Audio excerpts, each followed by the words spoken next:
It was the worst disaster in the history of aviation in the world, when two of the largest commercial airplanes that existed at that time collided on the takeoff of one of them, leaving 583 people dead.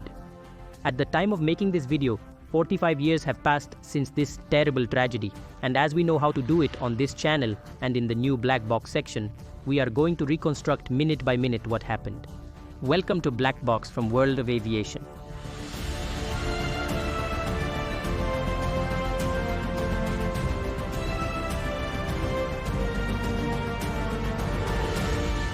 It occurred on March 27, 1977 at Los Rodeos Airport, in the north of the Spanish island of Tenerife, part of what is known as the Canary Islands. The planes involved in the accident were Flight 4805, a charter flight from the Dutch airline Koninklijke Luchtvaartmaatschappij, flying from Amsterdam in the Netherlands towards Gran Canaria Airport, and Flight 1736, a regular flight from Pan Am, flying from the United States to Gran Canaria Airport as well. A bomb threat at Gran Canaria Airport caused many flights to be diverted to Los Rodeos, including these two planes that would later unknowingly suffer the worst accident in history. Los Rodeos Airport didn't usually have much air traffic and only received a few flights a day, but this bomb threat on the neighboring island of Gran Canaria changed everything. The airport quickly became congested with parked planes blocking the only taxiway and forcing departing planes to taxi on the runway.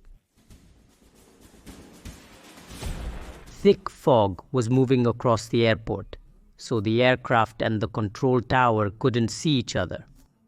The collision occurred when the Koninklijke Luchtvaartmaatschappij plane began its takeoff run while the Pan Am plane, shrouded in fog, was still on the runway and about to exit onto the taxiway. Upon discovering this, the Koninklijke Luchtvaartmaatschappij plane tried to lift off to overtake the Pan Am plane and almost succeeded, but ended up colliding with it. From the resulting collision, all the people on board the Koninklijke Luchtvaartmaatschappij 4805 died, and most of the occupants of the Pan Am 1736, with only 61 survivors in the front of the plane. The subsequent investigation carried out by the Spanish authorities concluded that the main cause of the accident was the Koninklijke Luchtvaartmaatschappij captain's decision to take off, mistakenly believing that a takeoff clearance had been issued by air traffic control. The Dutch investigators placed greater emphasis on the mutual misunderstanding in the radio communications between the Koninklijke Luchtvaartmaatschappij crew and the air traffic control or air traffic control. But ultimately, the Koninklijke Luchtvaartmaatschappij airline admitted that its crew was responsible for the accident, and the company finally agreed to financially compensate the relatives of all the victims. But let's go back to reconstruct minute by minute what led to this air disaster. On the day of the accident, while the planes were heading to Gran Canaria, a bomb in the passenger terminal of Gran Canaria Airport exploded at 13:15 local time, which would be 14:15 in Madrid, Spain. The explosive was allegedly placed by militants from a separatist group who wanted the Canaries to be independent from Spain. Koninklijke Luchtvaartmaatschappij Flight 4805, which was flying from John F. International Airport, Kennedy in New York, coming from Los Angeles International Airport in the United States, is ordered to divert to the neighboring island of Tenerife, Los Rodeos. An hour later, like many other planes, Pan Am Flight 1736 coming from Schiphol Airport in Amsterdam, the Netherlands, receives the same notice and lands in Tenerife, which is only 25 minutes flight from Gran Canaria. Back then, Los Rodeos was still too small to handle such congestion. Its facilities were very limited and it had only one runway, and its controllers were not used to so many planes, much less Boeing 747s, which at the time were the largest planes in existence, even twice as large as the planes that followed. While the day was completely clear when they landed, at 16:50, a sudden very dense fog formed over the runway and that part of the island. Visibility had been reduced to about 300 meters. At 16:56, the Koninklijke Luchtvaartmaatschappij flight pilot named Van Satten received permission to start his engines and move along the main runway, exit at the third exit and reach the end, but later the controller, to give more agility to the maneuver, chose to correct and order that he continue along the main runway without deviating, and that at the end of it he make a 180-degree turn and wait for takeoff confirmation. 3 minutes later, the Pan Am received instructions to move along the takeoff runway, leave it when reaching the third exit on its left, and confirm its exit once the maneuver was completed. The Pan Am 1736 missed the third exit. It's assumed that it didn't see it due to the intense fog that was intensifying, added to the lack of runway lights, and continued to the fourth exit without anyone noticing. In addition, its speed was abnormally reduced due to the fog. At 17:05, having completed the turn of his aircraft, Van Satten's Koninklijke Luchtvaartmaatschappij gave power to the engines, a sound that is recorded in the black box, and his co-pilot warned him that they were still not authorized to take off. Van Satten, who recently was an instructor and used to teaching new pilots to give themselves their own authorizations when there was no control tower, asks the co-pilot to speak with the Los Rodeos tower, and in the communication, it is indicated that he is at the head of runway 30 waiting to take off. Los Rodeos gives him the route to follow, what is called an air traffic control clearance, and the co-pilot repeats it, ending with a strange phrase for the moment, "We are taking off." And I say it's strange because this last sentence makes no sense without the tower's authorization. When the research teams listened together for the first time to the tower recording, almost no one understood that with this transmission they meant they were taking off. At this moment, and while his co-pilot was completing the collation, which is the repetition of orders, Van Satten, without a takeoff clearance, initiated it or released the brakes, as recorded by the black box. When his co-pilot finished the order and with the plane already in motion, he added, "We're going," which means "we're leaving" in Spanish. The controller replied, "Okay," and 89 seconds later added, "Wait to take off, I'll call you."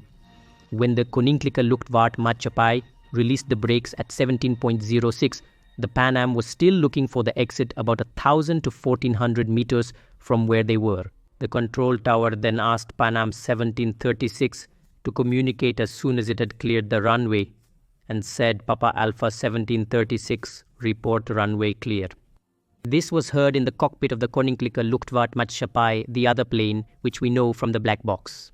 A second later, they answer, "Okay, we will report when we leave it free." Just after this, the flight engineer and the co-pilot of the Koninklijke Luchtvaartmaatschappij showed doubts that the runway was really clear, to which Captain Jacob Van Satten responded with a dismissive "oh," implying that he would not make the mistake of taking off if another plane was still on the runway. And as the other crew members were much younger, they did not dare to question him. But that's precisely what occurred. 13 seconds later, the crash occurred. The Pan Am co-pilot looked out the window and was horrified to see the Koninklijke Luchtvaartmaatschappij Jumbo heading straight for them. 8.5 seconds before the collision, Captain Victor Grabs puts the engines to maximum and turns to the left to get out of the way in a very sharp turn, but it's too late. The impact occurred at 17:06:50. The Koninklijke Luchtvaartmaatschappij was already completely in the air when this collision occurred at about 250 kilometers per hour, but obviously it did not reach enough altitude to avoid the disaster. Experts estimate that about 25 feet more, or about 7.62 meters higher, would have been enough to pass over. Its front hit the top of the other Boeing, tearing off the roof of the cockpit and the upper passenger deck, after which the two engines hit the Pan Am plane, killing most of the passengers in the back instantly. The Dutch plane continued in flight after the collision, crashing into the ground about 150 meters from the crash site and sliding down the runway about 300 meters more. A violent fire broke out immediately as it was fully loaded with fuel. All 248 people on board the Koninklijke Luchtvaartmaatschappij including passengers and crew, died in the fire, as well as 335 of the 394 people on board the Pan Am. There was a single passenger from the Koninklijke Luchtvaartmaatschappij plane who survived because when the passengers got off the plane to get some air before going to Gran Canaria, she refused to get back on as she lived in Tenerife. Moments after the collision, a plane situated on the parking platform alerted the tower that there was a fire. The atmospheric conditions made it impossible for the accident to be seen from the control tower, from where only an explosion followed by another was heard, without the situation or causes being clear. When the fog cleared a bit, they could see for the first time that there was a plane completely engulfed in flames. After starting to extinguish the fire, the fog continued to clear, and they could see another light, which they thought would be part of the same plane. They divided the fire trucks, and as they approached what they thought was a second source of the same fire, they discovered a second plane in flames. They immediately focused their efforts on this second plane, as it was completely impossible to do anything with the first one.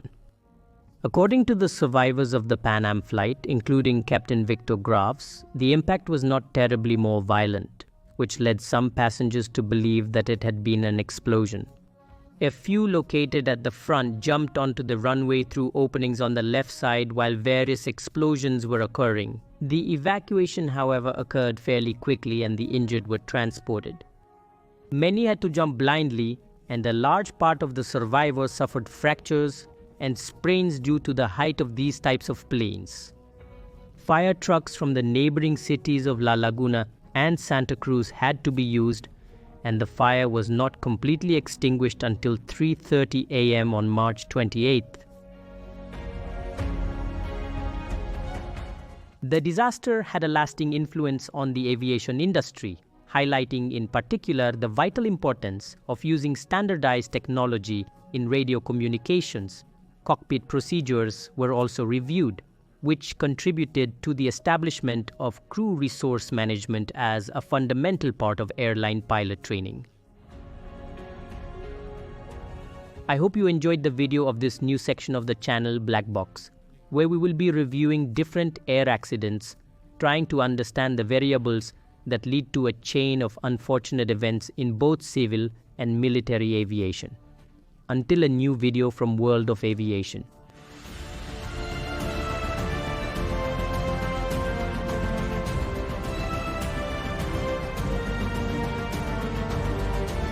Thank you.